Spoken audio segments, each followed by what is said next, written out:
चोद्भवादितवशेषविशेषतोऽपि वन्द्यं सदा प्रियतमं मम सन्नमामि तमेव शास्त्रप्रभवं प्रणम्य जगद्गुरूणां गुरुमञ्जसैव विशेषतो मे परमाख्यविद्या व्याख्यां करोम्यन्वपि चाहते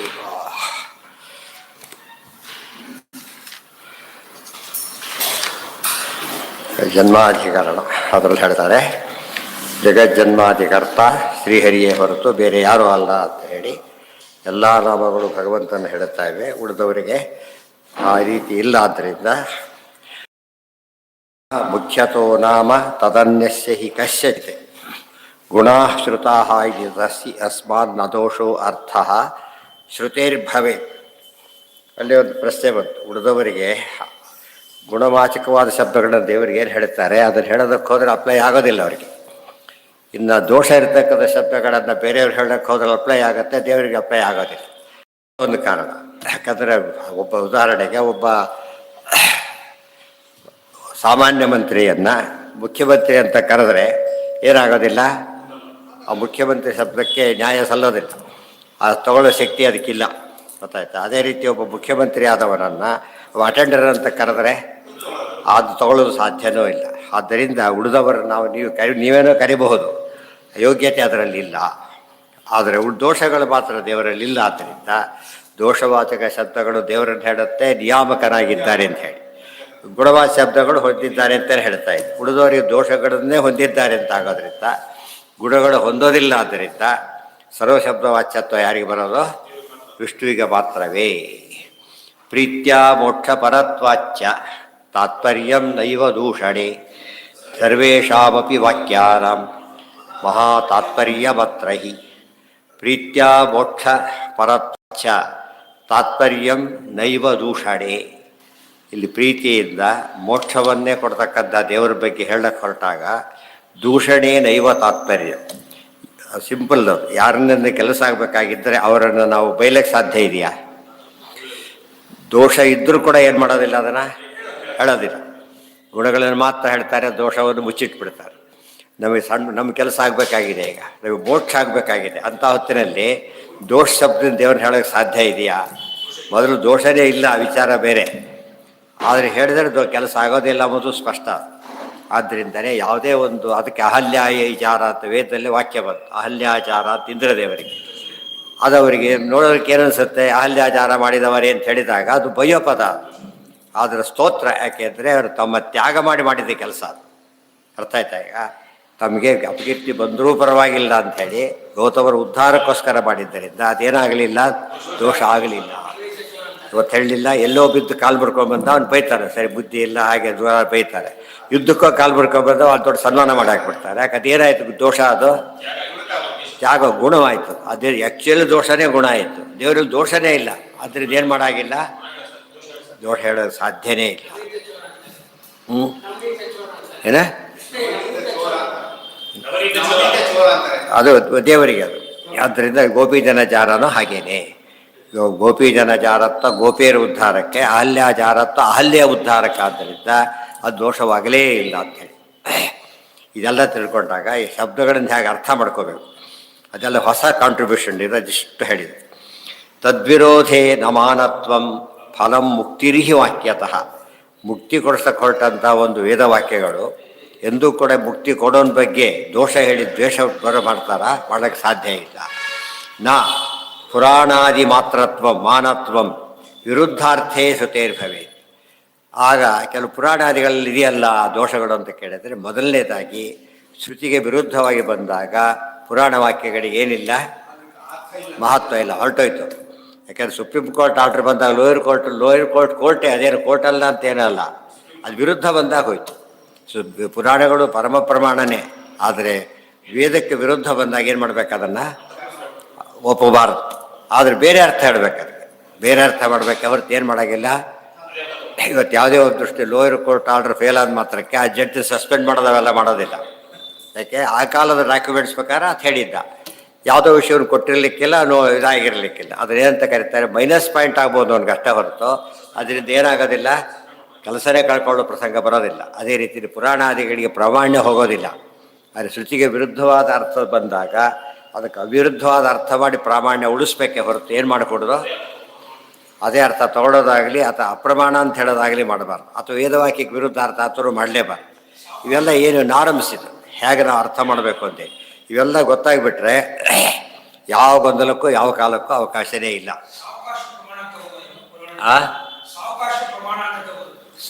ಹಾಗೆಲ್ಲ ಅಲ್ಲ, ಪುರಾಣ ಪ್ರಮಾಣನೇ. ಸಾವಕಾಶ ಕೋರ್ಟ್ ಸಾವಕಾಶನ ಅಲ್ಲ. ಎಷ್ಟೋ ಕೆಲಸ ಮುಂದಕ್ಕೆ ಹೋಗೋದಿಲ್ಲ. 15 ಕೋರ್ಟಲ್ಲಿ ಉಳ್ಕೊಂಬಿಡುತ್ತೆ. ಎಲ್ಲ ಕೇಸು ಮೇಲೆ ಹೋಗೋದಾದ್ರೆ ಕೆಳಗೆ ಕೇಸು ಮೀನಿಂಗೇ ಇರ್ತಿರಲಿಲ್ಲ. ಅರ್ಥ ಆಯ್ತಾ? ಕೆಲವು ಕೇಸುಗಳು ಅಂತ ಹೇಳ್ತೀವಿ ಮೇಲೆ ತೊಗೊಂಡು ಕೆಲವರು ಬರೆದೇ ಬಿಟ್ಟಿರ್ತಾರೆ. ಫರ್ದರ್ ಅಪೀಲ್ ನಾಟ್ ಅಲೌಡ್ ಅಂತೆಲ್ಲ ಬಂದುಬಿಟ್ಟಿರ್ತಾರೆ. ಯಾಕಂದರೆ ಅಷ್ಟು ಕ್ಲಾರಿಟಿ ಇದ್ದಾಗ ಬರೆಯೋದಿಲ್ಲ. ಕೆಲವು ಸರ್ತಿ ಹೇಳ್ತಾರೆ ಇವೇ ಅಪ್ರೋಚ್ ದಿ ಹೈಯರ್ ಕೋರ್ಟ್ ಅದು ಬರೆದ್ಬಿಟ್ಟಿರ್ತಾರೆ. ಕೆಲವು ಸಲ ಸುಮ್ಮನೆ ಇರ್ತಾರೆ. ಆ ದೃಷ್ಟಿಯಿಂದ ಅವು ಸಾವಕಾಶ ಅಲ್ಲ, ಈ ಅರ್ಥನೇ ತಗೋಬೇಕು, ಅವಿರುದ್ಧಾರ್ಥನೇ ಮಾಡಬೇಕು. ಆ ಅರ್ಥ ಮ್ಯಾಚ್ ಆಗೇ ಆಗುತ್ತೆ. ಅದು ಯಾವ ಸಮಸ್ಯೆನೂ ಬರೋದೇ ಇಲ್ಲ. ತದ್ವಿರೋಧೆ ನಮಾನತ್ವಂ ಫಲಂ ಮುಕ್ತಿರ್ಹಿ ವಾಕ್ಯತಃ ನ ಪುರಾಣಾದಿಮಾನತ್ವಂ ವಿರುದ್ಧಾರ್ಥೇ ಶ್ರುತೇರ್ಭವೇ. ಅವರೆಲ್ಲ ವಾಕ್ಯ ಕೊಡೋದೆಲ್ಲ ಇವತ್ತು ಒಂದೆಲ್ಲ ತಿಳ್ಕೊಂಡ್ಬಿಡ್ಬೇಕು. ಬೇರೆ ಮತದವರು ವೇದ ಒಪ್ಪಲ್ಲ, ಪುರಾಣ ಫಲ ಬಿಟ್ಟುಬಿಡಿ. ಇನ್ನು ಒಪ್ಪೋರು ಕೂಡ ವೇದವಾಕ್ಯಗಳನ್ನು ಕೊಟ್ಟು ವಿಷ್ಣುವಲ್ಲಿ ದೋಷ ಆಡೋದಿಲ್ಲ. ಏನು ಹೇಳ್ತಾರೋ ಅವರು ಪುರಾಣ ವಾಕ್ಯ ಕೊಡ್ತಾರೆ. ಆದ್ದರಿಂದ ಪುರಾಣ ವಾಕ್ಯದಲ್ಲಿ ಅವ್ರ ದೇವ್ರಿಗೆ ಇನ್ನೂ ಜಾಸ್ತಿ ದೋಷ ಹೇಳಿದ್ದಾರೆ. ಇವರಿಗೆಲ್ಲ ವಿಷ್ಣುವಿಗೆ ಜಾಸ್ತಿ ದೋಷ ಹೇಳಿರೋದ್ರಿಂದ ಅವ್ರಿಗೇನು ಉಪಯೋಗ ಆಗಲ್ಲ. ಅದರಿಂದ ಯಾಕೆ ಅವರು ಬಚಾವಾದ್ರದ್ದು ಎಲ್ಲ ಓದಿ ಉತ್ತರ ಕೊಡೋರು ಇದ್ದಿಲ್ಲ. ಅರ್ಥ ಆಯ್ತು ಹಾಗೆ ಅಲ್ಲ, ಎಲ್ಲರೂ ಉತ್ತರ ಕೊಡೋರಾಗಿದ್ದು ಏನಾಗುತ್ತಾಗ ಹೋಗ್ಲಿಕ್ಕಾಗಲ್ಲ. ಅದಕ್ಕೆ ಆಚಾರ ಬಂದು ಸರಿ ಮಾಡ್ತಾರೆ, ಮತ್ತು ಅವ್ರ ಸಾಧನೆ ಆಗಬೇಕು ಅಂತ ಮತ್ತೆ ಬಿಟ್ಬಿಡ್ತಾರೆ.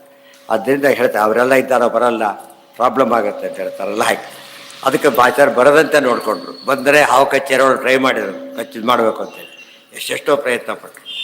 ಆ ಅರ್ಥದಲ್ಲಿ ಅದಕ್ಕೆ ಯಾವ ಮೇಲಿನ ಕೋರ್ಟಿಗೆ ಜ್ಞಾನ ಜಾಸ್ತಿ ಇರುತ್ತೆ, ಕೇಸ್ಗಳು ಜಾಸ್ತಿ ಇರುತ್ತೆ. ಸಿಂಪಲ್ ನೋಡಿ, ಇವತ್ತು ತಾಲೂಕು ಕೇಸ್ಗಳೆಲ್ಲ ತಾಲೂಕು ಲೆವೆಲ್ ಅಷ್ಟೇ, ಅವು ಅದ್ರ ಮೇಲೆ ಬರೋದಿಲ್ಲ. ಕೆಲವು ಜ್ಯುರಿಸ್ಡಿಕ್ಷನ್ನೇ ಇರಲ್ಲ, ಕೆಲವು ಕೇಸಲ್ಲಿ ಹಾಕ್ಲಿಕ್ಕೆ ಬರೋಲ್ಲ. ಫಸ್ಟ್ ಆಫ್ ಆಲ್ ಕೆಲವು ಸ್ಟೇಟ್ ಲೆವೆಲ್ ಕೇಸ್ ಅಲ್ಲಿಗೆ ಉಳ್ಕೊಂಡ್ಬಿಡೋದು. ಈ ಸೆಂಟ್ರಲ್ದು ಏನಾಗುತ್ತೆ, ಸುಪ್ರೀಂ ಕೋರ್ಟ್ ಇಡೀ ದೇಶದ ಒಂದು ಸ್ಟಡಿ ಇರೋದು. ಆದ್ದರಿಂದ ವ್ಯಾಪ್ತಿ ಏನಾಯ್ತು ಅಲ್ಲೀಗ ತುಂಬ ಜಾಸ್ತಿ ಆಯಿತು. ಮತ್ತು ಅಲ್ಲಿ ಹೇಳಿದ ಮೇಲೆ ಬೇರೆ ಯಾವ ಕೋರ್ಟಲ್ಲೂ ಮತ್ತೆ ಪ್ರಶ್ನೆ ಮಾಡೋಂಗೇ ಇಲ್ಲ.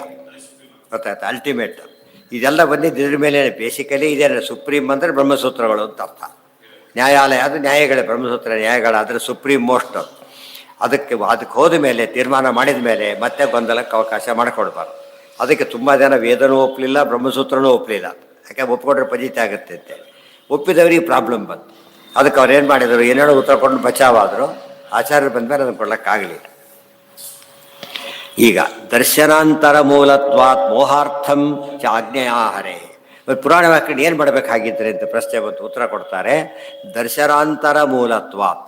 ಬೇರೆ ಸ್ಕಂದ ಪುರಾಣದಲ್ಲಿ ಶಿವಾದಿಗಳ ಮಹತ್ವ ತುಂಬ ಬಂದಿದೆ. ಪೂರ್ವಪಕ್ಷ ಅನುವಾದ ಅಷ್ಟೇ ಹೊರತು ಏನಲ್ಲ. ಈ ವಿಶ್ವಮಿಥ್ಯಾತ್ ಮಧ್ವದಲ್ಲಿ ಹೇಗೆ ಬಂತು ಹಾಗೆ ಅದು ಪೂರ್ವಪಕ್ಷ ಅನುವಾದ ಮಾಡಿದ್ದೆ ಹೊರತು ಏನಲ್ಲ.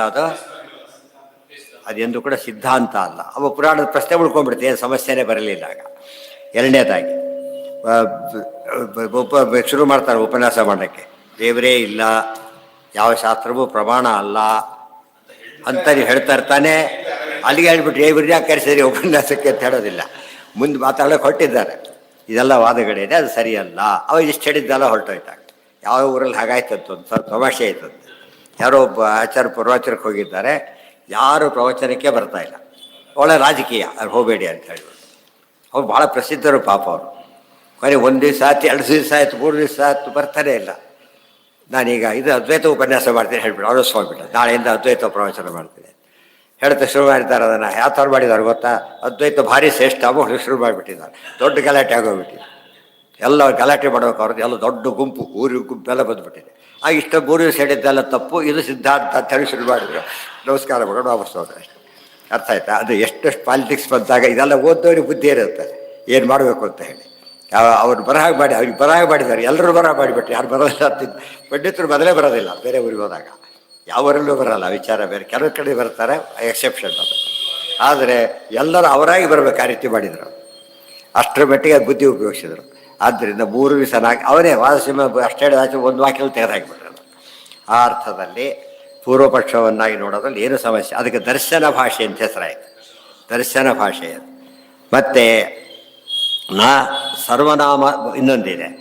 ಮತ್ತೆ ಅದು ಹಾಗೆ ಪುರಾಣ ಬರಿಬೇಕಾದ್ರೆ ಯಾಕೆ ಆಗಿತ್ತು ಅಂತ ಕೇಳಿದರೆ, ದುರ್ಮತಗಳು ಯಾತಕ್ಕೆ ಕೆಲವು ಬಂದು, ಪಾಶುಪತಪತಿ ಯಾತಕ್ಕೆ ಬಂತು ಅಂದರೆ ಆಜ್ಞೆಯ ಹರೇಹೆ, ದೇವರೇ ಅಪ್ಪಣೆ ಕೊಟ್ಟು ಮಾಡಿಸಿತ್ತು ಮಾಡಿ ಅಂತ ಅವರೇ ಕೊಟ್ಟು ಮಾಡಿಸಿತ್ತು. ನಚ ಸರ್ವನಾಮ ಅನ್ಯೇಷಾಂ ಶ್ರುತೌ ಉಕ್ತಾ ಹಿ ಕುತ್ರಚಿತೆ. ಸರ್ವನಾಮತ ಅನ್ಯೇಷಾಂ ಕುಚಿತ್ ಉಕ್ತ ಶ್ರುತಿಗಳಲ್ಲಿ ಬೇರೆ ಯಾರಿಗೂ ಕೂಡ ಎಲ್ಲ ಹೆಸರಿದೆ ಅಂತ ಯಾರಿಗೂ ಹೇಳಲೇ ಇಲ್ಲ. ಎಲ್ರಿಗೂ ಹೇಳಿದ ಅರ್ಥನೂ ಇಲ್ಲ. ಒಬ್ಬರಿಗೆ ಹೇಳಿದ ಮೇಲೆ ಸರ್ವೋತ್ಕೃಷ್ಟ ಅಂತ ಒಬ್ಬರು ಇನ್ನೊಬ್ಬರಿಗೆ ಸರ್ವೋತ್ಕೃಷ್ಟ ಕೊಡೋಕ್ಕೆ ಬರೋದಿಲ್ಲ. ಬುದ್ಧಿವಂತ ಅಂತ ಎಷ್ಟು ಜನಕ್ಕೆ ಬೇಕಾದ್ರೆ ಕೊಡ್ಬೋದು. ಅತಿ ಬುದ್ಧಿವಂತ ಸರ್ವೋತ್ಕೃಷ್ಟ ಬುದ್ಧಿವಂತ ಇನ್ನೊಬ್ಬರಿಗೆ ಯಾವ ಸರ್ಟಿಫಿಕೇಟ್ ಕೊಡೋಕ್ಕೆ ಬರೋದಿಲ್ಲ. ಅದಕ್ಕೇ ಶ್ರುತಿಗಳಲ್ಲಿ ಎಂದೂ ಕೂಡ ಬೇರೆಯವರಿಗೆ ಸರ್ವನಾಮವಾಚ್ಯತ್ವವಾಗಲಿ ಮತ್ತು ಸರ್ವ ಶಬ್ದವಾಚ್ಯತ್ವವಾಗಲಿ ಬಂದೇ ಇಲ್ಲ. ಅದು ನಾಮಕ್ಕೂ ಇದಕ್ಕೂ ವ್ಯತ್ಯಾಸ ಇದೆ. ಕೆಲವು ನಾಮಗಳು ಪ್ರಾಪರ್ ನೌನ್ಗಳು, ಕೆಲವು ಕಾಮನ್ ನೌನ್ಗಳು. ಗೊತ್ತಾಯ್ತಾ? ಯಾವ ನೌನ್ ತೊಗೊಂಡ್ರು ಕೂಡ ದೇವರಿಗೆ ಅಪ್ಲಿಕಬಲ್. ತತ್ ಅದು ಅಂತ ಅರ್ಥ, ಅದೊಂದು ತತ್ ಸವಿತುರ್ವರೆಣ್ಯಂ ದೇವರ ಹೆಸರು. ಅದು ತತ್ ಅಂಬೋದು ಅದು ಇದು ಏನು ಬೇಕಾರಾಗ್ಬೋದು. ಆದರೆ ಉಪನಿಷತ್ತಲ್ಲಿ ಶಾಸ್ತ್ರದಲ್ಲಿ ತತ್ ಅಂದರೆ ಯಾರೋ ಅವರು ದೇವರು ಅಂತಾನೆ ಅರ್ಥ. ಅದಕ್ಕೆ ಇಂಗ್ಲೀಷಲ್ಲಿ ಕ್ಯಾಪಿಟಲ್ ಹೆಚ್ಚು ಬರೆದ್ರೆ ಏನಂತ ಅರ್ಥ? ಗಾಡ್ ಅಂತ ಅರ್ಥ. ಹೀ ನೋಸ್ ಅಂತ ಹೇಳಿದರೆ ದೇವರು ಅಂತ ಅರ್ಥ. ಅದೇ ಎಲ್ಲ ಭಾಷೆಗಳಲ್ಲೂ ಕೂಡ ದೇವ್ರ ವಿಷಯ ಬಂದಾಗ ಆ ಭಾಷೆ ದೇವ್ರು ಒಪ್ಪಿದ ಭಾಷೆನೇ ಆಗಿರುತ್ತೆ. ಬಾಯಲ್ಲಿ ಆ ಭಾಷೆ ದುರುಪಯೋಗ ಮಾಡ್ಕೋತಾ ಇರ್ಬೋದು ಜನಗಳು. ಬೇಸಿಕಲಿ ಅದಕ್ಕೆ ದೇವರ ಒಂದು ಅಸ್ತಿತ್ವದ ಬಗ್ಗೆ ನಂಬಿಕೆ ಇರುತ್ತೆ. ನಾ ಸರ್ವನಾಮತ ಅನ್ಯೇಷಾಂ ಶ್ರುತೌ ಮುಕ್ತಾ ಹಿ ಕುತ್ರಚಿತೆ ಅದೋಷವಚನಾಚ್ಚೈವ ನಿಯಮೇನ ಹರೇ ಶ್ರುತೌ. ಮತ್ತು ದೇವ್ರ ಬಗ್ಗೆ ಹೇಳಬೇಕಾದ್ರೆ ಮಾತ್ರ ದೋಷ ಇಲ್ಲ ಅಂದರೆ ಒತ್ತಿ ಒತ್ತಿ ಹೇಳ್ತಾ ಇದೆ. ಉಳಿದವರಲ್ಲಿ ದೋಷ ಇದೆ ಅಂತ ಒತ್ತಿ ಹೇಳಿದರೆ ದೇವರು ವಿಷ್ಣುವಿನ ದೋಷ ಇಲ್ಲ ಅಂತ ಒತ್ತಿ ಹೇಳ್ತಾ ಇದೆ. ನಾವು ವಿಷ್ಣುಪಾದ ಆಕಾಶ ದೋಷ ಯಾರು ಹಿಡಿದವರಿದ್ದಾರಾ? ವಿಷ್ಣುಪಾದ ಅಂದರೆ ಆಕಾಶ, ಪಾದಕ್ಕೆ ದೋಷ ಇಲ್ಲ. ದೋಷ ಇಲ್ಲಿರೋ ಚಾನ್ಸ್ ಇದೆ ಸಾಮಾನ್ಯ. ಕಾಲು ತೊಡ್ಕೊಂಡು ಬನ್ನಿ ಅಂತ ಹೇಳ್ತಾರೆ ಶುದ್ಧವಾಗಕ್ಕೋಸ್ಕರ. ಕಾಲು ತೊಡೋದ್ರೆ ಯಾರೂ ಕುಡಿಯೋದಿಲ್ಲ, ತಮ್ಮ ಕಾಲು ತೊಡ್ಕೊಂಡು ತಾನು ಕುಡಿಯೋದು. ಆ ದೇವ್ರ ಪಾದೋದಕ ವಿಶ್ವಮಾನ್ಯ ಆಗೋಯ್ತು. ಪ್ಯೂರೆಸ್ಟ್ ವಾಟರ್ ಅಂದರೆ ಆಕಾಶದಿಂದ ಬಂದಿರೋ ವಿಷ್ಣುಪಾದೋದಕ ಪ್ಯೂರೆಸ್ಟ್. ಆದ್ದರಿಂದ ಅಶೇಷ ದೋಷವ ಇದೆಲ್ಲ ಡಿಕ್ಷನರಿಯಲ್ಲೇ ಬಂದಿರುತ್ತೆ. ಆಶ್ಚರ್ಯ ಅಂದರೆ ಅದು ಮತೀಯ ಗ್ರಂಥಗಳಲ್ಲಿ ಆ ವಿಷ್ಣುಪಾದ ಅಂದರೆ ಆಕಾಶ ಅಂತ ಮತೀಯ ಗ್ರಂಥಗಳಲ್ಲಿ ಬಂದಿಲ್ಲ, ಡಿಕ್ಷನರಿಯಲ್ಲೇ ಬಂದೋಗ್ಬಿಟ್ಟು. ಡಿಕ್ಷನರಿ ಏನದೆಲ್ಲ ಎಲ್ರಿಗೂ ಒಪ್ಪಿರ್ತಕ್ಕಂಥದ್ದು. ಇದರ ವಾದಿರಾಸ ಎಷ್ಟೋ ಸತ್ಯ ಮಾತು ಹೇಳಬೇಕಾದ್ರೆ ಎಲ್ಲರೂ ಒಪ್ಪಿರೋ ಕೋಶದಲ್ಲಿ ಮಾತು ಬಂದಿದೆ ನೋಡಿ ಅಂತ ಹೇಳ್ತಾರೆ. ಗಂಗಾಧರ ಅಷ್ಟು ಹೇಳಿತ್ತು. ಗಂಗಾಧರ ಅಂದರೆ ಯಾರು? ಶಿವ. ಅದು ಹೇಳಿಬಿಡ್ತು. ಜೊತೆಗೆ ಗಂಗಾ ಅಂದರೆ ಏನಂತ ಅದೇ ಹೇಳಿತ್ತು. ಮತ್ತೆ ಗಂಗಾ ವಿಷ್ಣುಪದೀಕಿಲ ವಿಷ್ಣುಪಾದೋದಕ. ಸೊ ವಿಷ್ಣುಪಾದೋದಕ ಧರ ವಿಷ್ಣು ಡಿಕ್ಷನರಿ ಪ್ರಕಾರ ನಾವೇನು ಅದರಲ್ಲಿ ಏನು ತಲೆ ತೋರಿಸೇ ಇಲ್ಲ. ಯಾವುದರಲ್ಲೂ ತೋರಿಸಿಲ್ಲ, ಅಲ್ಲೂ ತೋರಿಸಿಲ್ಲ. ನಾವು ಏನಂತ ಐತಿ ವಿಷ್ಣು ಸರ್ವತ್ವತ್ತು ಅವ್ರು ಒಪ್ಕೊಂಡಿದ್ದಾರೆ ಅಂತ ಆಗೋದಿಲ್ವಾ? ಈಗ ಗೊತ್ತಾಯ್ತಾ? ಶಿವ ಗಂಗಾಧರ ಅಂಬೋದು ಕೋಶ, ಗಂಗಾ ವಿಷ್ಣುಪತಿ ಕಿಲ ಅಂಬೋದು ಕೋಶ. ಅದು ಕೋಶಕ್ಕೆ ವಿರುದ್ಧ ಮಾತಾಡ್ತೀರಾ? ಅದು ಕೋಶ ಅಂದರೆ ಕಾಮನ್. ಅದು ಒಬ್ಬ ನಮ್ಮ ಕೋಶ ನಿಮ್ಮ ಕೋಶ ಅಂತ ಹೇಳಾಗಿಲ್ಲ, ಎಲ್ಲರಿಗೂ ಕಾಮನ್. ಅದು ಆಯ್ತು. ಯಾರೇ ಕೋಶ ಬರೆದ್ರು ಅವ್ರು ಯಾವ ರೀತಿಯೇ ಬರಿಬೇಕಾದ್ರೆ. ನೆಕ್ಸ್ಟ್ ಅಜ್ಞಾನಂ ಏನು ದೋಷಗಳಿದೆ ಬೇರೆ ಇಲ್ಲಿ ಅಂತ ಪ್ರಶ್ನೆ. ಅಜ್ಞಾನಂ ಪಾರತಂತ್ರಂಚ ಪ್ರಲಯೇ ಅಭಾವ ಏವಚ ಅವೆಲ್ಲ ವಿಷ್ಣುತ್ವ ಕೊನೆಯ ಎಲ್ಲ ಹೇಳಿದ್ದಾರೆ. ಅದು ಪ್ರೋದಲ್ಲಿ ಹೇಳಿದ್ದಾರೆ, ಪದ್ಯದಲ್ಲಿ ಹೇಳ್ತಾರೆ. ಅದಕ್ಕೆ ಅದನ್ನೇನು ಅಣುಸುಧಾ ಅಂತಾರೆ, ಅದಕ್ಕೆ ಹೆಸರು ಟೀಕಾಕ್ಕೆ. ಇದಂತೂ ಮೂಲ ಅದೇ ಅನುವ್ಯಾಖ್ಯಾನ ಇದ್ದಾಗೆ. ವಿಷ್ಣುತ್ವ ನಿರ್ಣಯ ಗದ್ಯದ ಅನುವ್ಯಾಖ್ಯಾನ ಇದ್ದಾಗೆ, ಇದು ಪದ್ಯದ ವಿಷ್ಣುತ್ವ ನಿರ್ಣಯ ಇದ್ದಾಗೆ. ಎಷ್ಟೋ ವಿಷಯಗಳು ಎಲ್ಲದಕ್ಕೂ ಕಾಮನ್. ಕೆಲವು ವಿಷಯ ಅಲ್ಲಿ ಹೇಳಿದ್ರೆ ಹೇಳೇ ಇಲ್ಲ. ವೇದಾಪೌರುಷತ್ವ ಅಷ್ಟು ಡೀಟೇಲಾಗಿ ಇಲ್ಲಿ ಡಿಸ್ಕಸ್ ಮಾಡಿಲ್ಲ, ಅಲ್ಲಿ ಮಾಡಿಬಿಟ್ಟಿದ್ದಾರೆ. ಆದ್ದರಿಂದ ಹಿಟ್ಟು ಕೊಟ್ಟು ಮುಂದೆ ಹೋಗ್ಬಿಡ್ತಾರೆ. ಒಂದು 2-3 ಲೈನಲ್ಲಿ ಹೇಳ್ಬಿಡ್ತಾರೆ ಅಷ್ಟೇ.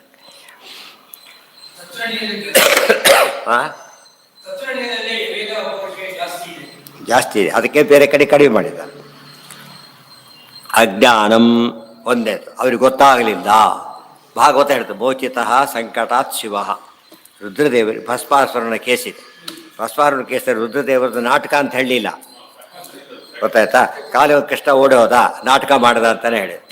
ಅರ್ಥ ಆಯ್ತಾ? ಈಗ ಕೃಷ್ಣ ಪ್ರಣಯ ಕಾಲ ಬಂತು, ಅದು ಕೇವಲ ಪ್ರೀತಿ ಮಾಡಿದ್ದು, ಅದು ತಾತ್ಪರ್ಯ ಇಲ್ಲ ಅಂತ ಹೇಳ್ಬಿಟ್ಟು. ಇಲ್ಲಿ ಹಾಗೆ ಹೇಳಲಿಲ್ಲ.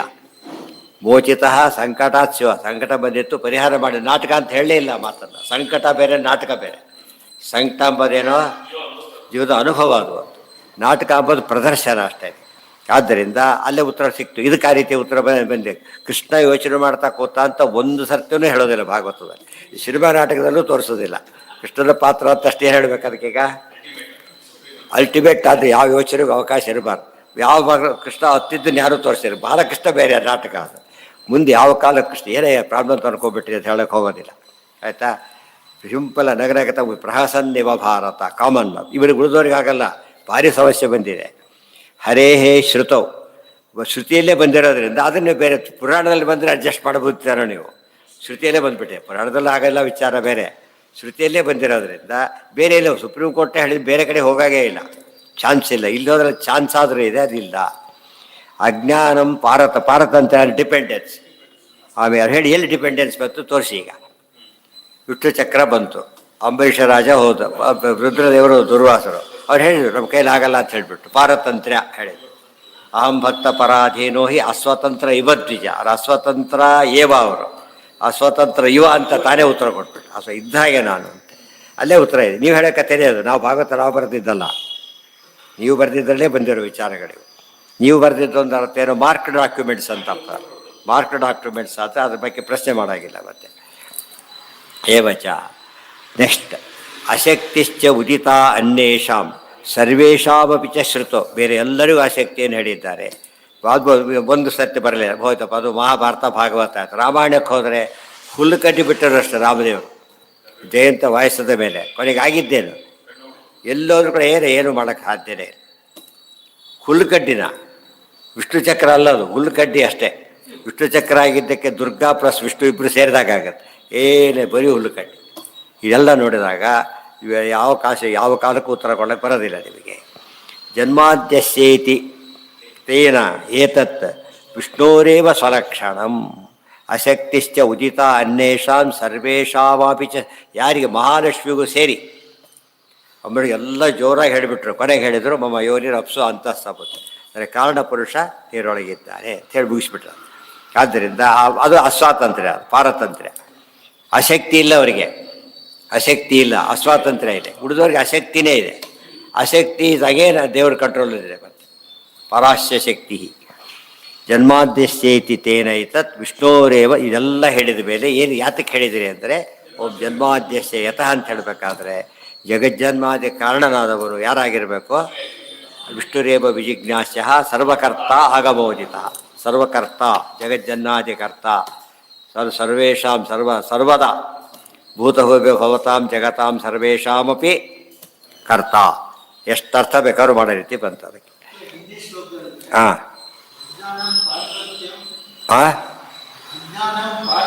ಅಜ್ಞಾನಂ, ಅಜ್ಞಾನಮಲ್ಲ ಅಜ್ಞಾನಂ. ಉಳಿದವ್ರಿಗೆ ನಮ್ಗೆ ಗೊತ್ತಿಲ್ಲ ಅಂತ ಹೇಳ್ತಾರೆ ಅವರು. ಬೇರೆ ದೇವತೆಗಳು ಒಪ್ಕೊಂಡಿದ್ದಾರೆ, ನಮಗೆ ಗೊತ್ತಿಲ್ಲ, ಇದು ನಮಗೆ ಗೊತ್ತಾಗೋದಿಲ್ಲ ಅಂತ ಹೇಳಿದ್ದಾರೆ. ಅರ್ಥ ಆಯ್ತಾ? ಉದಾಹರಣೆ ಎಲ್ಲಿ ಬಂತೀಗ? ರುದ್ರದೇವರೇ ತಮ್ಮ ಅಜ್ಞಾನ ಇದನ್ನ ಎರಡೂ ಒಪ್ಕೊಂಡ್ಬಿಡ್ತಾರೆ.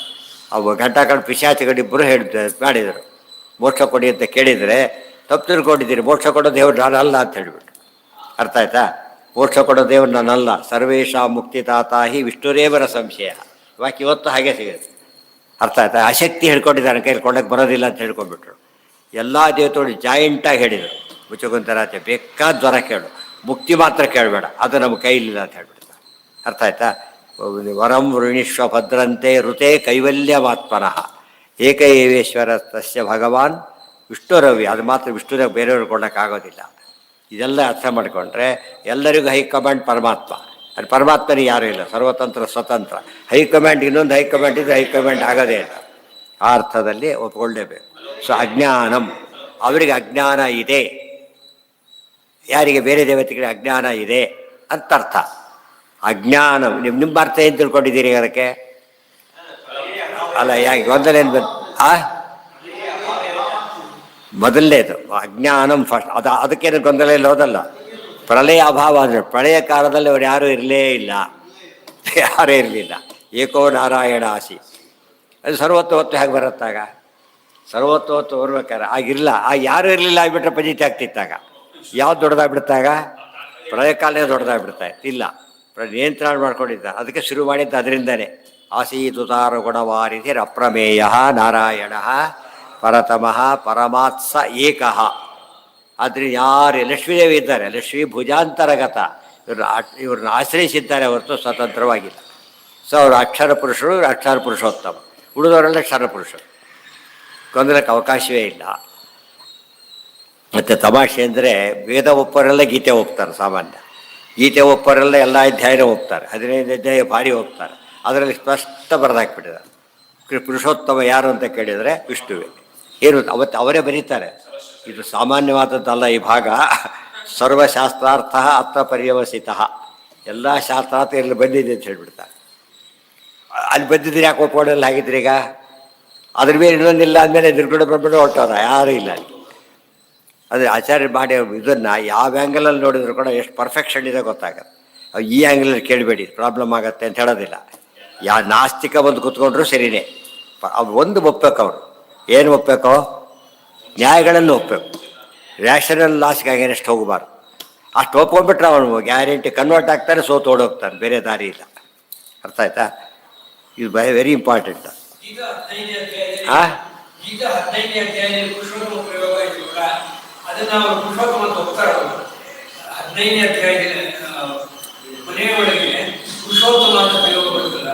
ಹೇಳಿ ಆಯ್ತಲ್ಲ, ಇಷ್ಟೊತ್ತೆ ಅದನ್ನೇ ತಾನೇ ಹೇಳಿದ್ದೀಗ.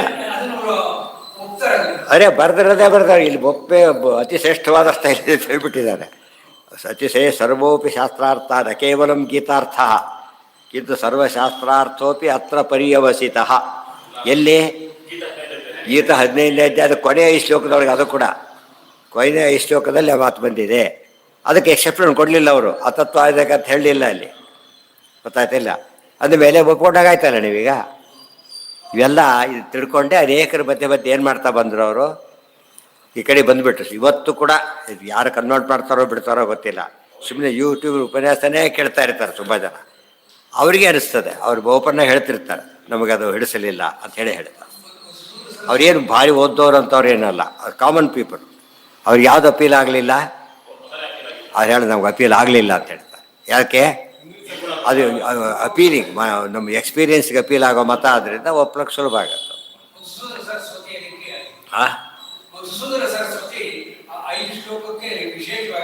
ಅದು ಎಷ್ಟಾರು ವ್ಯಾಖ್ಯಾನ ಮಾಡಲಿ, ಅವ್ರ ಭಾಷ್ಯಕಾರರು ಮಧುಸೂದನ ಸರಸ್ವತಿ ಅಲ್ಲ, ಯಾರೋ ಅವ್ರು ಹೇಳಿದ್ಮೇಲೆ ಇವ್ರು ಏನು ಮಾಡಿ ಇವ್ರು ಹೇಳಿದ್ರು ತಪ್ಪು ಹೇಳ್ದ ಹೇಳಿಲ್ಲ ಅವರು. ಬಟ್ ಹೇಳಿದ್ರು ಅರ್ಥ ಇಲ್ಲ. ಅವ್ರು ಹೈಯೆಸ್ಟ್ ಹೇಳಿದ ಮೇಲೆ ಇನ್ನೇನು ಮಾತಾಡೋಂಗಿಲ್ಲ.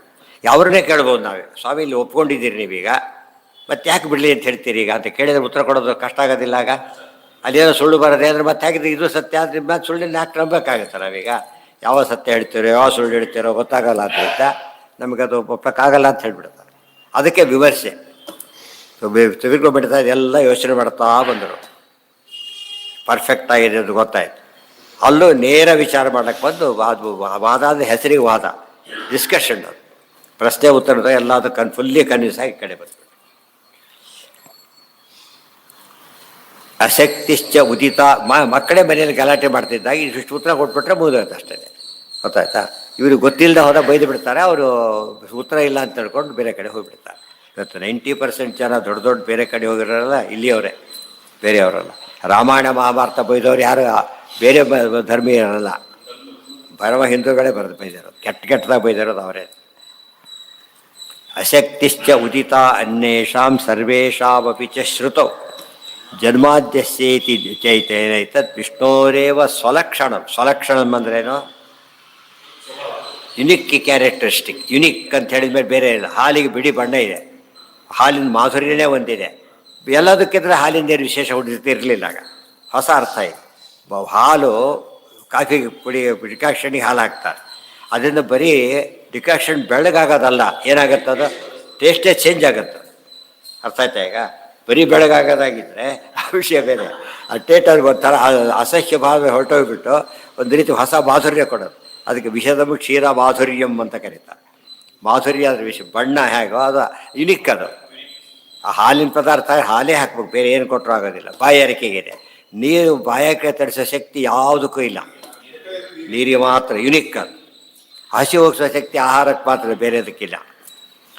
ಅದಕ್ಕೆ ದೇವರಿಗೆ ಈ ಕ್ವಾಲಿಫಿಕೇಷನ್ ಅಂತ ಕೇಳಿದರೆ ಅದು ಸ್ವಲಕ್ಷಣ, ಯಾವ ದೋಷವೂ ಇಲ್ಲದಿರುವಿಕೆ ಅನ್ನೋದು ದೇವರ ಸ್ವಲಕ್ಷಣ. ಏನೋ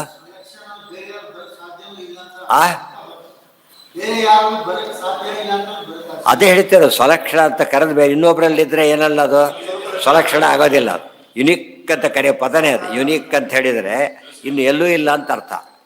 ಎಲ್ಲರೂ ಯುನಿಕ್ ಆಗಿಬಿಟ್ರೆ ಅದು ಅರ್ಥನೇ ಇರೋದಿಲ್ಲ. ಎಲ್ಲರೂ ಬ್ರಹ್ಮದಾಗತ್ತೆ ಕೊನೆಗೆ. ಅಲ್ಲ, ಇರೋದೇ ಹಾಗೆ ಇನ್ಸಪರಬಲ್. ಯಾವುದು ಸ್ವಲಕ್ಷಣನೋ ಏನದು ಇನ್ಸಪರಬಲ್. ಹಾಲನ್ನು ಬಿಸಿ ಸ್ವಲಕ್ಷಣ ಅಲ್ಲ, ಕಾಯಿಸ ಆರೋಗ್ಬಿಡುತ್ತೆ. ಅದು ಬಿಡಿತಾನ ಅದು ಸ್ವಲಕ್ಷಣ. ಎಷ್ಟು ಕಾಯಿಸಿದ್ರು ಹೋಗೋದೇ ಇಲ್ಲ. ಕಾಯಿಸಿದಷ್ಟು ಇದು ಎದ್ದು ಕಾಡುತ್ತೆ ಅದ್ರದ್ದು. ಆತ್ಮ ಮುಂದೆ ಹೇಳ್ತಾರೆ. ಇದೆಲ್ಲ ಟರ್ಮ್ಸ್ ಗೊತ್ತಾದಷ್ಟು ನಮಗೇನಾಗುತ್ತೆ ಅಂದರೆ ಕ್ಲಾರಿಟಿ ಜಾಸ್ತಿ ಆಗುತ್ತೆ. ಕೆಲವು ಪದಗಳು ಸ್ವಲಕ್ಷಣ ಪದ ಅರ್ಥ ಆಗಬೇಕಾಗ ಎಲ್ಲ ಸ್ವಲಕ್ಷಣ ಆಗೋದಿಲ್ಲ. ಅದಕ್ಕೆ ಅವರದ್ದೇ ಲಕ್ಷಣ ಅಂತ. ಅವ್ಯಭಿಚರಿತಂ ಲಕ್ಷಣಂ ಸ್ವಲಕ್ಷಣಂ. ಆಚಾರ್ಯ ಎಷ್ಟೋ ಪ್ರಮಾಣಾನಾಂ ಸ್ವಲಕ್ಷಣಂ ಅಂತಲೇ ಹೇಳಿದರು. ಕಥಾಲಕ್ಷಣ ಬಂಜಸ. ಸ್ವಲಕ್ಷಣ ಅಂದ್ರೇನು? ಇದಕ್ಕೆ ಲಕ್ಷಣ ಹೇಳ್ತಾ ಇದ್ದೇವೆ, ಈ ಲಕ್ಷಣ ದೋಷ ಇರ್ಲಿಕ್ಕೆ ಸಾಧ್ಯ ಇಲ್ಲ ಅಂತ ಅರ್ಥ. ಅದಕ್ಕೆ ಯಾವುದಕ್ಕೆ ಲಕ್ಷಣಾಭಾಸ ಅಷ್ಟೇ. ಲಕ್ಷಣನೇ ಅಲ್ಲ. ಗೊತ್ತಾಯ್ತಾ? ಹಾಲು ಕಪ್ಪಾಗಿದೆ, ಇದೇನು ಸುಪ್ರೀಂ ಕೋರ್ಟ್ಗೆ ಕೇಸ್ ಅಲ್ಲ. ಇದೇನಿದು? ದಾರಿಲಿ ಹೋಗಿ ಆವಿಪಾಲ ಗೋಪಾಲ ಅಂತ ಕರೀತಾರೆ. ಅದ್ರ ಅರ್ಥ ಏನು? ಕುರಿಕಾಯರು ದನಕಾಯರಿಗೂ ಗೊತ್ತು ಅಂತ. ಜನ್ಮಾದ್ಯಸ್ಯ ಅಸ್ಯೋದ್ಭವಾದಿ ಹೇತುತ್ವಂ ಸಾಕ್ಷಾದೇವ ಸ್ವಲಕ್ಷಣಂ. ಸಾಕ್ಷಾಲ್ಲಕ್ಷಣ ಸ್ವಲಕ್ಷಣ ಎರಡೆರಡು ಬೇರೆ. ಜೊತೆಗೆ ಕೃಷ್ಣಧ್ಯಾನಚ್ಛಲೇನೈವ ಸ್ವಯಂ ಭಾಗವತೆ ಅಬ್ರವೀತೆ. ಈ ಮಾತನ್ನು ಭಾಗವತಲ್ಲಿ ಹೇಳಬೇಕಾದ್ರೂ ಕೂಡ ಕೃಷ್ಣ ಏನು ಮಾಡ್ದ? ಧ್ಯಾನ ಮಾಡ್ದ. ಇವು ಸಿಟ್ಟು ಬಂದುಬಿಡ್ತೀವಿ, ಖುಷಿಯಾಗ್ಬಿಡ್ತೀವಿ ಅವರಿಗೆಲ್ಲ. ಸಿಕ್ಕಾಕೊಂಡ ಕೃಷ್ಣ ಬನ್ನಿಗೆ ಧ್ಯಾನ ಕೇಳ್ತಾರೆ. ಯಾರು ಮಾಡ್ದ ಅಂದರೆ ತನ್ನೇ ಧ್ಯಾನ ಮಾಡ್ಕೊಂಡು ಅಂತೇಳಿ ಪುಸ್ತಕ ರೆಫರ್ ಮಾಡ್ತಾ ಕೂತ್ಕೊಂಡ. ನೋಡಿದ್ರ ಹೋಯ್ತಂತೆ. ಅವರೇ ಬರೆದ ಪುಸ್ತಕ. ಅವಾಗ ಏನಾಯ್ತು ಅಲ್ಲಿಗೆ? ಇನ್ನೊರು ಡಿಪೆಂಡೆನ್ಸ್ ಬರಲಿಲ್ಲ. ಅರ್ಥ ಆಯ್ತಾ? ಈಗ ಬೇರೆಯವ್ರು ಮಾಡಿಬಿಟ್ಟು ಏನಾಗ್ತಿತ್ತದು? ಡಿಪೆಂಡೆನ್ಸ್ ಬರ್ತಿದ್ದು ಬರಲೇ ಇಲ್ಲ. ಆದ್ದರಿಂದ ನೋಡಿ ವಾಕ್ಯವಿದೆ, ಭಾಗವತ ಕೆಳಗೆ ಕೊಟ್ಟಿದೆ. ಬ್ರಾಹ್ಮೇ ಮುಹೂರ್ತೆ ಚೋತ್ಥಾಯ, ಆಮೇಲೆ ವಾರ್ಯುಪಸ್ಪೃಶ್ಯ ಮಾಧವ ದಧ್ಯೌ ಪ್ರಸನ್ನಕರಣ ಸ್ವಾತ್ಮಾನಂ ತಮಸಃ ಪರಂ. ತನ್ನನ್ನೇ ಧ್ಯಾನ ಮಾಡ್ದ, ಬೇರೆಯವ್ರು ನಿಲ್ಲೇ ಇಲ್ಲ. ಹೋಯ್ತಿವ್ರು. ಅರ್ಥ ಆಯ್ತಾ? ಕತೆ ಮುಗಿತು. ಅದಕ್ಕೆ ಆಚಾರ ಆ ಕೇಸ್ಗಳು ಉತ್ತರ ಕೊಟ್ಟರು. ಎಲ್ಲ ಕೇಸ್ ಯಾವ್ದು ಆರಿಸ್ಕೊಟ್ರು ಅಂದರೆ, ಧ್ಯಾನ ಮಾಡ್ಬೇಕಾದ್ರೆ ಸಾಮಾನ್ಯ ಏನು ಮಾಡಿರ್ತಾರೆ? ತನಗಿಂತ ಉತ್ತಮರನ್ನೇ ಧ್ಯಾನ ಮಾಡೋದು. ಅಂದಮೇಲೆ ಸಿಕ್ಕಾಕೊಂಡೆ ಲೆಕ್ಕ. ಆದ್ರೆ ಬರೆದಿದ್ವು ಅದೇ ಯಾವ ಭಾಗವತ ಧ್ಯಾನ ಮಾಡ್ದ ಅಂತ ಹೇಳಿದ್ರು ಅದೇ ಭಾಗವತ ಹೇಳ್ತಾ ಇದೆ ತನ್ನನ್ನೇ ಧ್ಯಾನ ಮಾಡಿಕೊಂಡ ಅಂತೇಳಿ. ಅದಕ್ಕೇನಂತ ಕರೀತಾರೆ? ಉಪಜೀವ್ಯ ಪ್ರಮಾಣ ಸಿದ್ಧ. ಉಪಜೀವ್ಯ ಪ್ರಮಾಣ ಅಂದ್ರೇನು? ಯಾವ ಕಣ್ಣಿಗೆ ಹಾಲು ಕಾಣಿಸುತ್ತೋ ಅದೇ ಕಣ್ಣಿಗೆ ಅದರ ಬಣ್ಣನೂ ಕಾಣಿಸುತ್ತೆ. ಸ್ವಲ್ಪ ಕೇರ್ಫುಲ್ಲಾಗಿ ನೋಡಿ. ಹಾಲಿನ ನೋಡಿದ ಕಣ್ಣು ಬಣ್ಣ ನೋಡುತ್ತೆ. ಅಂದರೆ ಇದು ಹಾಲು ಅಂತ ಅಷ್ಟೇ ನೋಡೋದಿಲ್ಲ. ಏನಂತ ನೋಡುತ್ತದು? ಬಿಳಿ ಬಣ್ಣ ಹೊಂದಿರೋ ಹಾಲು ಅಂತ ಹೇಳುತ್ತೆ. ಆದರೆ ಬಿಸಿ ಕಣ್ಣಿಗೆ ಕಾಣೋದಿಲ್ಲ. ಬಿಸಿ ಕಣ್ಣಿಗೆ ಕಾಣೋದಿಲ್ಲ, ಮುಟ್ಟಿ ಕೈ ಸುಟ್ಕೋತಾನೆ. ಆದರೆ ಬಣ್ಣದ ಬಗ್ಗೆ ಪ್ರಶ್ನೆ ಬರಲಿಲ್ಲ. ಯಾಕೆ? ಕಣ್ಣಿಗೆ ಕಂಡಿದ್ದು ಹಾಗೇ ಕಾಣುತ್ತೆ. ಬಿಸಿ ಕಾಣಲಿಲ್ಲ. ಮುಟ್ಟಿದ ಪುಣ್ಯಕ್ಕೆ ಬಾಯಲ್ಲಿ ಹಾಕ್ಕೊಂಡ ಪಂಜಿತದ್ದು ಹೋದ. ಯಾಕೆ? ಕಾಣಿಸಲಿಲ್ಲ. ಅಂದರೆ ಅದು ಕೂಡ ಆ ಕಾಲಕ್ಕೆ ಭೇದ ಅದು. ಅವನಿಗೆ ಯೋಚನೆ ಕೊಂಡು ಮಾಡೋಕ್ಕೆ ಬರಲಿಲ್ಲ ಅವನಿಗೆ. ಯಾತಕ್ಕೆ? ಬೆಂಕಿ ಯಾರು ಬಾಯಲ್ಲಿ ಹಾಕ್ಕೊಳ್ಳೋದಿಲ್ಲ. ಹಾಲು ಅಷ್ಟು ಬಿಸಿ ಇರುತ್ತೆ ಅಂತ ಅಂದ್ಕೊಂಡಿರಲಿಲ್ಲ. ಅರ್ಥ ಆಯ್ತಾ? ಆದ್ದರಿಂದ ಸರಿ ಅಂತ. ನಹಿ ಜನ್ಮಾದಿ ಹೇತುತ್ವಂ ಜೀವಶ್ಚ ಜಗತೋ ಭವೇತ್. ಇನ್ನು ಮುಗುದಿಲ್ಲ ಪ್ರಿಯ. ಅದೇ ಆಗಬೇಕೀಗ. ಅಥೋ ಜೀವೈಕ್ಯಮಪಿ ಸ ನಿರಾಚಕ್ರೆ ಜಗತ್. ಇದರಿಂದ ವಿಷ್ಣುವೇ ಜಗಜ್ಜನ್ಮಾದಿ ಕರ್ತ ಅಂತರು ಬಂದೆ. ನಾವ್ಯಾರು ನಮ್ಮ ಕೆಲಸನೇ ಮಾಡ್ಕೊಳ್ಳೋಕೆ ಬರೋದಿಲ್ಲ. ಆದ್ದರಿಂದ ಜಗಜ್ಜನ್ಮಾದಿ ಕರ್ತೃತ್ವ ಕೆಲಸನೇ ಮುಗಿದೋಯ್ತು. ಆದ್ದರಿಂದ ಇದು ಉಳಿದವರೆಲ್ಲ ಜೀವ ಬ್ರಹ್ಮ ಭೇದ ಬಂತ, ಅಭೇದ ಬಂತ. ಇಲ್ಲಿ ಒಬ್ಬನೇ ಆತ್ಮ ಆಗಿದ್ರೆ ಮಾಡ್ಕೊತಿದ್ದ ಅವನು. ಎಲ್ಲ ದೇವರು ಸ್ವರೂಪತ ಬ್ರಹ್ಮರೇ ಆಗಿದ್ರೆ ಏನು ಬೇಕಾಗಿದ್ದಿಲ್ಲ. ಇನ್ನೊಬ್ಬರು ಸಹಾಯ ಬೇಕು, ದೇವರಿಗೆ ಇನ್ನೊಬ್ಬರು ಸಹಾಯ ಬೇಕಿಲ್ಲ ಅಂತ ಹೇಳಿಬಿಟ್ಟಿದ್ದಾರೆ. ಮಾತೆತ್ತಿರ ಸಹಾಯ ಬೇಕು ಅಂದಮೇಲೆ ನಾವು ಬ್ರಹ್ಮರಲ್ಲ ಅಂತ ಕನ್ಫರ್ಮ್ ಆಯಿತು. ನಹಿ ಜನ್ಮಾದಿ ಹೇತುತ್ವಂ ಜೀವಶ್ಚ ಜಗತೋ ಭವೇ. ಇವನು ಜೀವ ಜಗತ್ತಿನ ಜನ್ಮ ಅಂತ ಪಾದ ಯಾಕೆ ಉಪಯೋಗಿಸೋದಂದರೆ ತನ್ನ ಜನ್ಮನೇ ತನ್ನ ಕೈಯಲ್ಲಿಲ್ಲ. ಜಗಜ್ಜನ್ಮ ಏನು ಮಾಡ್ತಾನೆ ಮತ್ತೆ? ಅದು ಸರಿಯಲ್ಲ. ಅದು ದೊಡ್ಡ ಘಟ್ಟ. ಇವೆಲ್ಲ ಮೊದಲೇ ಹೇಳಿದಂತೆ ಯಾವ ಸಂಸ್ಕೃತದ ಕಾನ್ಸೆಪ್ಟ್ ಕ್ಲೇಶೇ ಇಲ್ಲ. ಯಾವ್ದು ಭಾರಿ ತಲೆ ಕೆಡಿಸ್ಕೊಳ್ಳೋ ಅಂಶ ಇಲ್ಲ. ಫೇರಾಗಿ ಯೋಚನೆ ಮಾಡಬೇಕಷ್ಟೆ. ಕ್ಲ್ಯಾರಿಟಿ ಇರಬೇಕು. ಮೈಂಡ್ ಕ್ಲ್ಯಾರಿಟಿ ಇದ್ದರೆ ಅವಾಗೇನಾಗತ್ತೆ? ಉಳಿದವ್ರು ಏನು ಮಾಡ್ತಾರೆ? ಅದು ಕೇಳ್ಬೇಕಾದ್ರೆ ಅಲ್ಲೇ ಸಿಟ್ಟಾಗ್ಬಿಟ್ಟಿರ್ತಾರೆ. ಆಗಲೇ ಕೇಳಬಾರ್ದು ಸಂಕಲ್ಪ ಮಾಡ್ಕೊಂಡ್ಬಿಡ್ತಾರೆ. ಇದನ್ನು ಅರ್ಥ ಒಪ್ಕೋಬಾರ್ದು ನಾವು ಇದನ್ನು. ಅದೇನು ಗಲಾಟೆ ಮಾಡಿ ಎದ್ದು ಹೋಗ್ಬೇಕು ಹೊರತು ಏನು ಮಾಡಬಾರ್ದು, ಒಪ್ಕೋಬಾರ್ದು. ಈ ಒಂದು ಅದಕ್ಕೆ ಏನಂತಾರೆ, ಅದಕ್ಕೆ ಪೂರ್ವಗ್ರಹ. ಈ ನವಗ್ರಹಕ್ಕಿಂತ ಡೇಂಜರಸ್ಸು ಪೂರ್ವಗ್ರಹ. ಗೊತ್ತಾಯ್ತಿಲ್ಲ, ಅದು ಏನು ಮಾಡಿ ಬಿಡೋದಿಲ್ಲ ಅದು. ನಾನು ಒಪ್ಕೊಂಡಿದ್ದು ನಾನು ಮತ್ತು ಮಾತಕ್ಕೆ ಯಾಕೆ ಬಂದು ಹಾಗಿದ್ರೆ ಪ್ರಶ್ನೆ ಹತ್ತಕ್ಕೆ ಕೇಳಿ. ಅರ್ಥ ಆಯ್ತಾ? ಯಾವ ಔಷಧಿ ತೊಗೊಳೋದಿಲ್ಲ ಅಂದರೆ ಅವ್ನು ಡಾಕ್ಟ್ರ್ ಹತ್ರ ಹೋಗ್ಬೇಕು ಅವನೀಗ. ನಿರ್ಗುಣತ್ವಂಚ ತೇನೈವ ನಿಷಿದ್ಧಂ ಪ್ರಭುಣಾ ಸ್ವಯಂ. ನಿರ್ಗುಣತ್ವಂಚ ತೇನೈವ ನಿಷಿದ್ಧಂ ಪ್ರಭುಣಾ ಬ್ರಹ್ಮೈಕ್ಯನೂ ಇಲ್ಲ, ಜೀವೈಕ್ಯನೂ ಇಲ್ಲ. ಭಾಳ ಮುಖ್ಯವಾಗಿ ಹಿತಾಕ್ರಿಯಾದಿ ದೋಷಂಚ ವಕ್ಷತ್ತೇವ ಸ್ವಯಂ ಪ್ರಭು. ಮುಂದೆ 2ನೇ ಅಧ್ಯಾಯದ ಮೊದಲನೇ ಹಿತ ಅಕ್ರಿಯಾದಿ ದೋಷ, ಹಿತವನ್ನು ಮಾಡಿಕೊಳ್ಳದಿರುವಿಕೆ. ಅದೇ ದ್ವಾದಸ್ತೋತ್ರದ ಮಾತು. ಯದಿ ನಾಮ ಪೌರೋ ನ ಭವೇತ್ ಸಹರಿ ಕಥವಶ್ಯ ವಶೇ ಜಗತೇ ತದಭೂತ್. ಯದಿ ನಾಮ ನತಶ್ಯ ವಶೇ ಸಕಲಂ ಕಥಬೇವತು ನಿತ್ಯ ಸುಖಂ ನ ಭವೇತ್. ಹಿತ ಶಬ್ದಕ್ಕೆ ಅರ್ಥ ಏನು ಅಂದರೆ ನಿತ್ಯ ಸುಖ. ಅದು ಬರ್ತಾ ಇದೆ ಅವನಿಗೀಗ. ಯಾರು ಭಾರಿ ದುಡ್ಡು ಕೊಟ್ಟರು, ಸಮಸ್ಯೆ ಶುರುವಾಯಿತು. ಯಾಕೆ ಒಯ್ಯೋದು ಅಲ್ಲೇ ಶುರುವಾಯ್ತು ಮತ್ತೆ ಯಥಾ ಪ್ರಕಾರ. ಕ್ಯಾಶ್ ಕೊಟ್ಟರೆ ಒಂದು ಪ್ರಾಬ್ಲಮ್ಮು, ಚೆಕ್ ಕೊಟ್ಟರೆ ಮತ್ತೊಂದು ಪ್ರಾಬ್ಲಮ್, ಏನೋ ಒಂದು ಪ್ರಾಬ್ಲಮ್ ಶುರುವಾಯಿತು. ಇದ್ದಕ್ಕಿದ್ದ ಏನೋ ಕಾರ್ ಪ್ರೆಸೆಂಟ್ ಮಾಡಿಬಿಟ್ರು. ಈ ಸರಿ ಗ್ರಾಚಾರ ಏನು ಮಾಡೋದು ತೊಗೊಂಡು ಅಂತ ಅವ್ರಿಗೆ. ಯಾಕೆ ಡ್ರೈವಿಂಗ್ ಬರೋದಿಲ್ಲ, ಆ ಥರದ್ದು ಬರೋದಿಲ್ಲ ಅವ್ರಿಗೆ. ಏನು ಮಾಡೋದು ನಾನೀಗ? ಏನು ತೋರಿಸ್ತಾ ಇದೆ ಇದೀಗ? ಡಿಪೆಂಡೆನ್ಸಿನೇ. ಎದ್ರೆ ಕೂತ್ರೆ ತೋರಿಸುತ್ತದೆ, ಎದ್ರೆ ಕೂತ್ರೆ. ಒಂದು ಸ್ಟೇಜಲ್ಲಲ್ಲ, ಈಚ್ ಆ್ಯಂಡ್ ಎವ್ರಿ ಮೂಮೆಂಟ್ ನಮ್ಮ ಎಕ್ಸ್ಪೀರಿಯನ್ಸ್ ಬರೋದು ಯಾವುದು? ಡಿಪೆಂಡೆನ್ಸ್. ಆದ್ದರಿಂದನೇ ಫಸ್ಟ್ ಯಾರು ನೆನಪಿ ಬರ್ಬೇಕು ನಮಗೆ? ಇಂಡಿಪೆಂಡೆಂಟ್ ಜ್ಞಾಪಕ ಬರ್ಬೇಕು.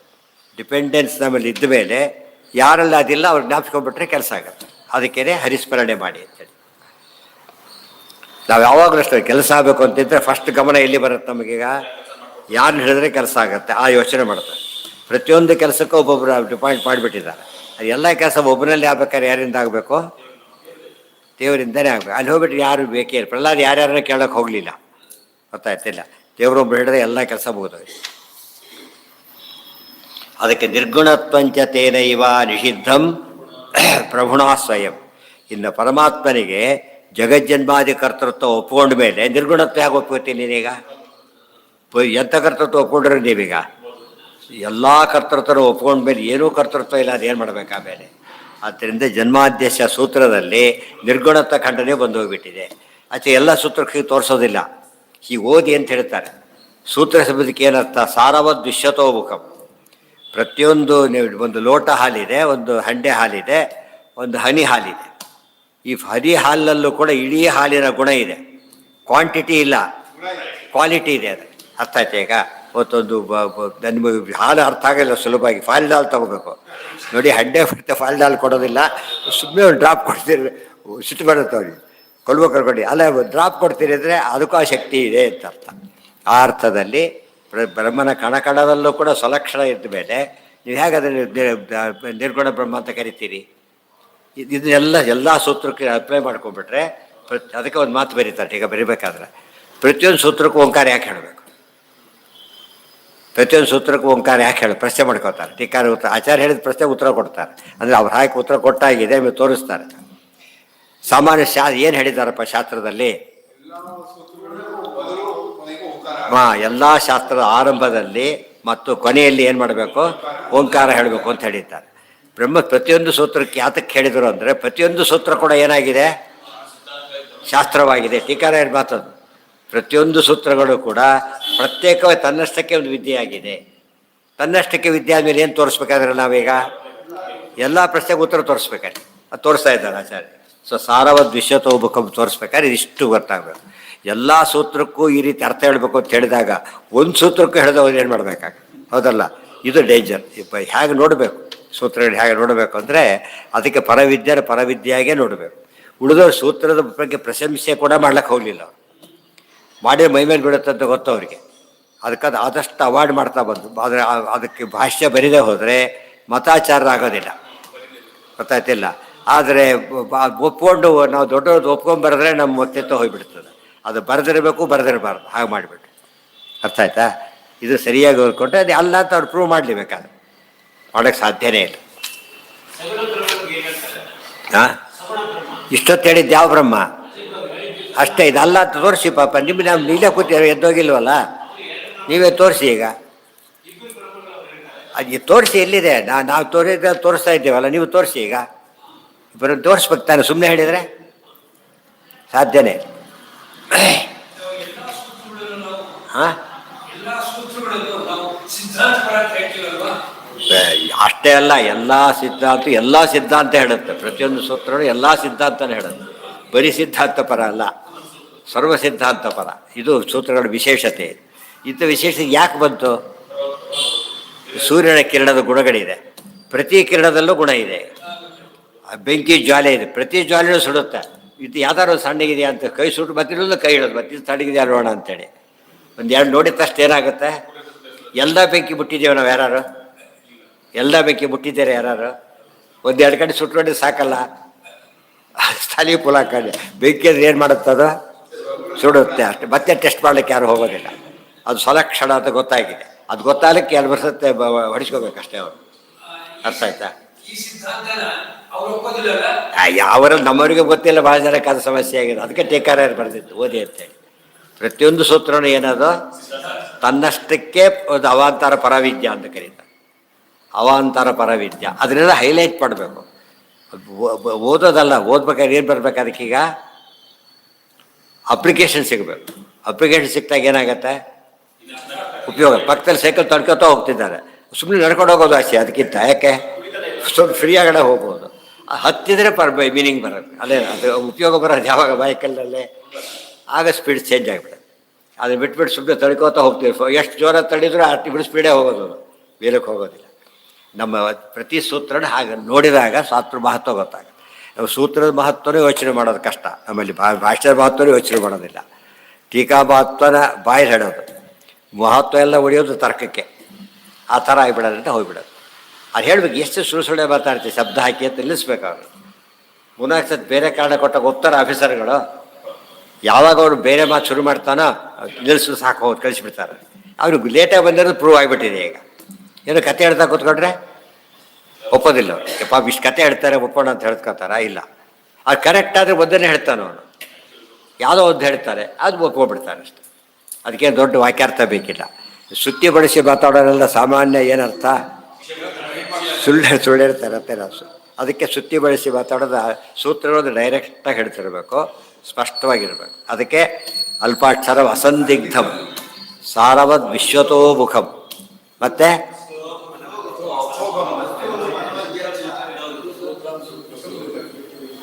ಒಂದು ಗಟ್ಟಿಯಾಗಿ ಹೇಳ್ಬೇಕು, ಬೆಳೆಸಲೇ ಹೇಳ್ಕೊಟ್ರೆ. ಅಸ್ತೋಭ ಅನಭ ಇಷ್ಟು ಲಕ್ಷಣ ಇದ್ದರೆ ಸೂತ್ರ ಆಗೋದು. ಪ್ರತಿಯೊಂದು ಸೂತ್ರ ಹಾಕಿದ್ದ ಮೇಲೆ ಉತ್ತರ ಕೊಡಲೇಬೇಕಲ್ಲ. ಸೂತ್ರದ ಮ್ಯಾಥಮೆಟಿಕ್ಸ್ ಫಾರ್ಮುಲಾ ಇದೆ. ಪ್ರತಿಯೊಂದು ಫಾರ್ಮುಲಲ್ಲಿ ಏನಿರುತ್ತೆ? ತಂದೆ ಆದ ಒಂದು ಸೈಡ್ಲ ಪ್ರತಿ ಫಾರ್ಮ್ ಬೇರೆ ಯಾಕೆ ಒಂದೇ ಫಾರ್ಮುಲಾ ಮಾಡ್ತಿದ್ದೆ.